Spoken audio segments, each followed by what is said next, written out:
What is going on, guys? JTGily back with yet another video, and today we have a really amazing video. This is 10 tips for the new Pokemon Go gym update system. So this is going to be talking about the new gym system and the gym raids. It's going to be 10 tips for both of them. Some of these you guys might know, some of these you guys might not know, so stay tuned and stick around. I'm telling you guys, this is going to be some good tips. This is some tips that I don't think a lot of people have covered, and a lot of stuff, again, you guys might not know. So make sure you stick around, watch the video, and you can learn some new tips. Make sure to comment what you guys didn't know beforehand. Let me know any tip I gave you that you guys didn't know or didn't really realize until you guys watch this video. Let me know if there's any tips that I missed. I'm sure there's a lot of them. But anyways, like the video, and I just want to make a really quick announcement. This weekend, either Saturday or Sunday, I don't know the dates. I think that's going to be somewhere in the beginning of July. I don't know, something like that. I will be live streaming a Pokemon Go evolution spree. I need to get some Pokemon so I can battle these raids. I don't have a lot of good DPS Pokemon or good Pokemon that have good movesets, so I'm going to devote a good amount of hours this weekend to evolving Pokemon and getting good movesets and doing evolution spree, getting some XP. So come through, come stick around. It'll be a great time. How else would you want to spend your Saturday or your Sunday afternoon / morning? Like I said, I don't know exactly what day. Most likely will be Saturday, but if you're not following me on Twitter, definitely do that right now and turn on tweet notifications so you guys know when I will be streaming, or turn on post notifications for this channel down below. By the way, my Twitter is at official.jtgily, at official.jtgily. The link is in the description. Streaming Pokemon Go evolution spree this weekend. It's gonna be lit. We're gonna try to get some really good movesets. I'm gonna talk with the chat, and it's gonna be a great time, so make sure you come through. And really quick, if you guys could please leave a like on the video, that'd be really amazing of you guys. But anyways, let's get to 10 useful tips for the new Pokemon Go gym update system. Alright, so let's get to it. Tip number 1, use all berries to motivate your Pokemon. So if you guys don't know already, there's 4 different berries in the game now. There used to be 3, now there's 4. There's raspberry, pineapple, nanib, and golden raspberry. I'm sure most of you guys know this already, but there's a new motivation system in these gyms where you have to motivate your Pokemon in order for them to stay there. And if you don't motivate them, their CP will temporarily decrease and they'll become easier to take down. So in order to keep up their motivation, what you want to do is feed them berries. Now, a lot of people only think you can feed them raspberries, but if you guys check in the bottom, in the bottom left-hand corner of your actual screen, there's a little berry button. So you can click on the berry button and you can pick what berry you want to feed it with. Now, I don't think any berry really affects how much, other than the golden raspberry. The golden raspberry will motivate it all the way up. So if you guys want to use your golden raspberry on that, you definitely could. I don't recommend it because you want to save your golden raspberries. And this is probably another tip. You want to save your golden raspberries for really high level Pokemon you catch in the wild, the gym raid Pokemon that you catch at the end, or legendaries when they come out, etc. Save your golden raspberries for that. Don't waste them on motivating your Pokemon all the way up. Just use any other berries you have. Which brings me to the main point of this. You want to use your nanib berries. So everyone knows your raspberries are a great thing to keep just so you can catch stuff in the wild, just so you can, load up on candies. Why not? You want to save your pineapple berries so you can maximize your candy intake and use them on Pokemon you actually need. Nanib berries, I don't think anyone uses them. If you guys do, let me know in the comments, but I genuinely don't think anyone actually uses nanib berries. But now they have a purpose. Use those nanib berries to feed your Pokemon and motivate them so they can stay in the gym and their CP won't go down. So definitely do that. It's a trick that I learned, and it's such a useful trick. Use your nanib berry to feed your Pokemon because there's really no other use for it. So the 3 regular berries restore about 15 to 18% of your Pokemon's motivation or CP, which is similar to how much it would lose if it lost a battle. So it's pretty significant, honestly. So you definitely want to make sure you want to feed it. But that's only for the first berry that you feed the Pokemon. Every berry after that you feed will do significantly less and it won't motivate it as much as that first one did. So the first one's very important. Now here's something you guys might not have known. If you guys haven't known already, you can motivate every Pokemon in the gym. This means you can increase the motivation of every Pokemon in your team's gym. Now, a lot of people are like, why would I use my berries for other people's Pokemon? Well, here's why. Especially if you are like the number 1 person in the gym or the number 2 person in the gym, you want to make sure your gym stays alive. If your gym goes down, I mean, obviously, that's the whole point of holding a gym down. You want to make sure you're there for as long as possible to maximize your coin intake. Now, to do that, you really have to have a strong team. This is literally a team game. You want to make sure that every Pokemon under you is motivated all the way, so it's much harder for other people to attack you and take the whole gym down in general. So you definitely want to make sure you motivate every Pokemon in the gym. I might have a video of me doing it here. Probably not. I'm not really sure. But anyways, motivate each Pokemon in the gym. Now, don't wait. If you're low on berries, obviously don't waste them. But if you you have enough berries to use, definitely motivate all the Pokemon at a gym. You'll be doing your friends a favor, you'll be doing your fellow team members a favor, and you'll stay in the gym longer. It's literally a win-win situation, but only do it again if you have a surplus of berries and you have a few to spare. Remember also to use your Nana berries for that, because you don't want to be using your raspberries, your pineapple berries, and you definitely don't want to be using your golden raspberries. So definitely, like I said, motivate all Pokemon in the gym, use your berries effectively. Now, I know that tip was kind of lengthy, but trust me, that was a very important tip that not a lot of people knew, and I know a lot of my friends, that was news for them. So definitely make sure that you guys know that tip and share it with your friends. Let's get to tip number 2. Tip number 2 is to spin every gym you see. You can still spin a gym regardless of who's holding the gym down, whether it's Instinct, Mystic, or Valor. Shout out Team Instinct. You can still spin that gym, especially if it's a new gym. Spinning that gym will get you a gym badge, and I'll get to that tip in a little bit. But when you spin that gym, you get a gym badge and you get a few things. So it's definitely worth spinning that gym, and I know it's it's really, really easy to forget. I always forget to do it myself. So I just want to let you guys know that when you go to a gym, when you're visiting a gym for whatever reason, make sure to spin it. It'll level up your gym badge. You'll get some stuff from the Pokestop, so it's literally a win-win situation, but the tip is to never forget to spin your gym. Now, I know I said this tip wasn't going to be as long, but I have a lot of good information that I want to share with you guys, and I'll try to get through it as quickly as possible. So if you guys didn't know already, you can level up your gym badge. You don't just spin a gym to collect a badge and move on. It's not just a collection. I mean, it is, but it isn't. There's more to it. So if you guys didn't know already, you can level up your gym badge. There's 4 different tiers to your gym badge. There's the vanilla one, which means you just spun the gym and you never posted up anything. You just spun it and walked away. You didn't do anything else. You just spun it, walked away. You got it. That's the vanilla tier of the gym badge. The next badge is the bronze badge. This is when you actually do something in the gym.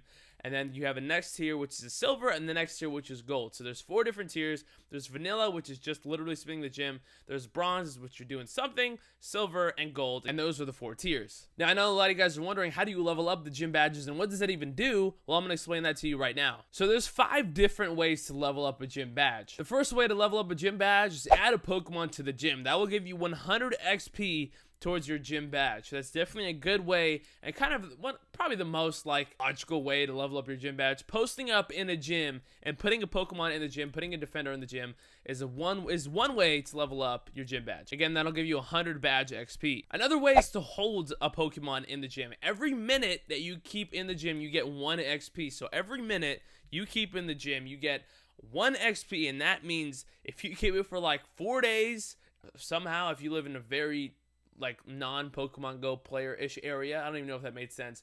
But if you live somewhere where there's not a lot of people playing and you can hold down a gym for 4 days, or maybe you're just that much of a beast, you will get a ton of XP when that Pokemon is returned. So you get 1 XP per minute that Pokemon is in the gym, and that'll go towards your badge. Another way to do it is defeating a Pokemon that is a gym defender. So what's weird about this one is the amount of badge XP you get from that varies on how big or how much of the CP that Pokemon had initially. The XP you're gonna get is the CP of that Pokemon divided by 10. So let's say it's a 3000 Tyranitar.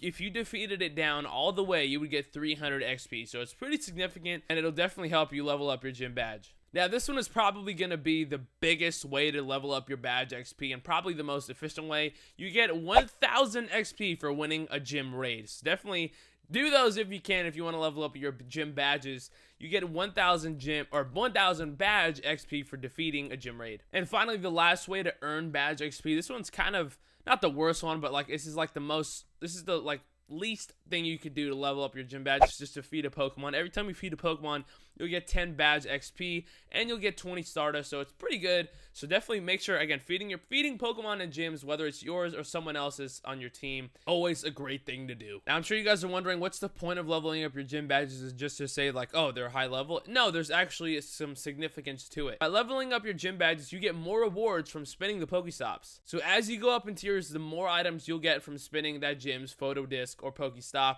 And like I said, you can earn evolution items out of those Pokestops, so why not spin them? Now let's move over to tip number 3. Tip number 3 is going to involve some coins. So tip number 3 is go gym hunting at night to maximize your coin intake. Now, I know this seems like common sense, but trust me, going for gyms in the daytime really isn't always the best idea. It's pretty obvious that everyone likes to play Pokemon Go in the daytime. Let me rephrase that. more people play Pokemon Go in the daytime than the nighttime. So there's more of a chance that your gym will get knocked down or someone's going to start messing with you.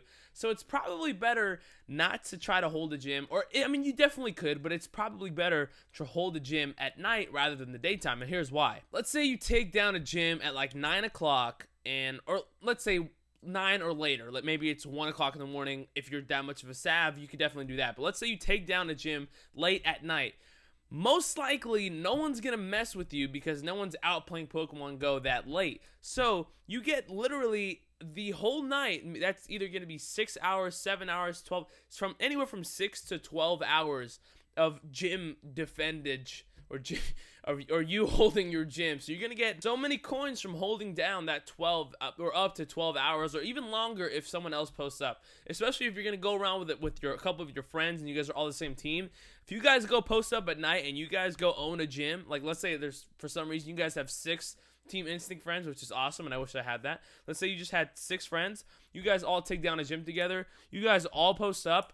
You guys are holding that gym for a while, but you're literally maximizing your coin intake by putting a Pokemon in the gym at night because I'm sure a lot of people don't want to go out of their way at nighttime to go take down a gym because it's nighttime. So definitely maximize your coin intake by putting Pokemon in gyms later in the day. Now let's go to tip number 4. Tip number 4 is if there's a countdown and you're counting down to wait until that egg hatches for a gym raid, put a Pokemon in right before that gym raid happens. The reason why you want to do this is because while there's a gym raid battle going on for that hour, no one can access the gym. You literally can't click on the gym unless you want to raid the gym. So if you put a Pokemon in right before that gym raid happens, you have at least an hour of holding down the gym, so that'll maximize again your coin intake. Make sure if you have a chance to put a Pokemon in a gym right before the raid happens or any time before the raid happens, because most likely no one's going to battle it and actually beat it down before the countdown ends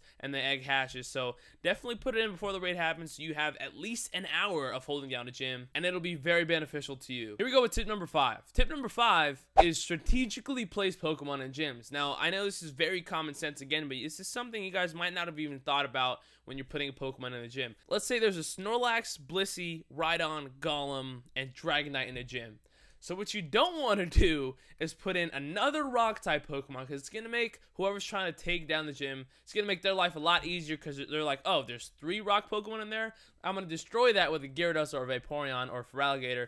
So definitely try not to put a lot of the same types in gyms. Like there's already a Snorlax and a Blissey. Don't put another normal type. It's just not worth it. It'll make the gym defender's time easier. When you have a gym full of totally random Pokemon and a whole bunch of different moves and a whole bunch of different types, it makes taking down the gym so much harder. Now I know this is common sense, but you guys really need to think about this when you're putting something in a gym. Try to really have a variety of types in the gym, whether it's put 1 dragon, 1 rock, 1 electric, 1 fire, 1 grass, 1 poison. Just make it really random so it's going to be harder for them to take down the gym, and it'll take them a long time, and hopefully they get bored and they get too frustrated and they just walk away, and you can hold down the gym, you can go there later and motivate your Pokemon. Definitely work on keeping the gym or work on having a lot of variety in the gym. Tip number 6 is a very important one, and tip number 6 is know what's super effective against the raid bosses. So here I'm going to have a picture for you, or I guess it would be, I believe it's going to be here or here. I'm not really sure. But anyways, I'm going to have a picture for you, and I'll have a link in the description. Shout out to Trainer Tips for sharing this picture, but here we go. So this picture only shows tier 3 and 4, but it's definitely useful. This is going to show what comes out of the yellow eggs. As you can see, the bosses are, for Tier 3, Arcanine, Alakazam, Machamp, Gengar, Vaporeon, Jolteon, and Flareon. Those are the bosses for Tier 3. And for Tier 4, it's going to be Venusaur, Charizard, Blastoise, Rhydon, Lapras, Snorlax, and Tyranitar. Right next to what the boss Pokemon are their counters. So these are the best Pokemon to use against that boss. Now, I'm not going to go into a ton of detail on what movesets are the best. If you guys want to know about that, go check out Trainer Tips' most recent video. He explains it very well. But those Pokemon are the best counters to use. So, for example, if you're going against Tyranitar, you want to use a Machamp, a Vaporeon, and Heracross because, 1, they do a lot of good damage per second, and 2, the Tyranitar isn't very effective on them. So definitely use those kind of Pokemon. And this is a very great chart to use and to share with your friends because it shows what to use and it'll help you strategize how you're going to take down a gym raid. So definitely use this picture and shout out to whoever made it. They're clutch. And tip number 7 is going to be super quick. It's just spin your premier balls. You absolutely have to spin your premier balls. Throwing it just like that is not really going to work against these raid bosses, and they're very difficult to catch. So you got to work on your spins if you haven't already, and make sure you're spinning your premier balls to catch those gym raid bosses. Let's get to tip 8. Now this next tip is going to be very, very easy and very logical, but it is just to stack up on revives and potions. I know a lot of the time before this gym update came out, I was not really a gym battler unless I kind of felt like it. So I would always transfer out all of my potions, revives, and everything. I didn't even want it. I was like, oh, nice, I can just transfer it. Make sure you save those. They're so important when you go against high-level raids or raids in general. If you get knocked down or if you lose your health, you need potions and you need revives to do that. Now, unfortunately, you can only buy I think it's like 20 revives in the shop, or 20 max revives in the shop, and like 20 max potions in the shop. And those are just kind of expensive. It might be 10, I'm not sure. But you have to buy those, and those are the only ones you can buy in the shop, so that kind of sucks. So make sure you're spinning every stop, make sure you're spinning every gym, and you need to make sure you stock up on potions and revives for these battles. So this next tip is to know the gym raid bonuses. So I'll have a picture of the bonuses here, but this is just an example of one. So there's a summary of the many different ways you can earn premier balls to catch that raid boss. So for defeating the boss, you're going to get your 5 automatic premier balls. That's awesome. The damage, I've always seen it been 3. I've never really seen that number change. Maybe that's just me, but I'm pretty sure that number is going to be always 3. Correct me if I'm wrong, but I seem to always get at least 8 in every time from those two categories. Gym control. Gym control means if it's an instinct gym that the raid happens at, you're going to get an extra 3 balls if your team instincts. So if your team is holding it down and a raid happens there, then you will earn 3 extra balls because you control the gym. And now contribution by team, I'm not really sure exactly how this works, but I'm assuming it means how many people were a part of it. So I'm not really sure how that works. But anyways, Mystic got the most. Not sure why. Valor got the second most, and then Instinct got the least, and I'm assuming that's because I was the only instinct person there, so I was gonna get at least 1. So to maximize how many premier balls you get, you want to make sure that you guys, or you can't really make sure, but you want to raid at gyms that are yours and try to contribute as much as you can with your team. And finally, let's get to the absolute last tip. Save your rare candies. I know some of you guys live in rural areas where it's really hard for you to complete your Pokédex because you don't see a lot of Pokemon in general. So every time you get a rare candy, you'll use it on a Pokemon to, you know, maximize your candy. If you guys don't already, rare candies are something you can give to a Pokemon to increase its candy by 1. If you guys have played the Pokemon games before as a kid or on the DS or Game Boy or whatever, you guys know that rare candies increases the level of the Pokemon, or in this case, 1 candy. Unless you really want to, I wouldn't recommend doing that because you want to make sure you save them for legendary Pokemon. You're not going to be able to catch that many legendary Pokemon. I don't think they're going to be as common as these raid bosses. So definitely make sure you save those for your legendary Pokemon so you can power them bad boys up when they come out. Hopefully next month sometime. Hopefully at GoFest or on July 22nd. I got a special announcement coming up soon. But anyways, definitely save those for legendary Pokemon because when you catch your Zapdos or your Moltres or whatever, you want to feed them as many rare candies as possible so you can power that bad boy up and make him a freaking beastio. But unless you really have to, make sure you try to save your rare candies for legendary Pokemon. But anyways, that was going to be the video, guys. Hope you guys enjoyed it. That was 10 tips for the new Pokemon Go gym system. If you guys learned anything new, let me know down in the comments below, and let me know if I missed anything in the comments. Make sure to share this video around with your friends. It's very useful. It's something I put together and I feel is really going to help out a lot of you guys because I know a lot of people have questions about how this gym update works. So here you guys go. Hope you guys enjoyed the video. Remember, if you guys can, please leave a like on the video. It really does help support me and help support the channel. Make sure to subscribe if you haven't already. Check out my Twitter live streaming again this weekend. I'll see you guys there. Deuces.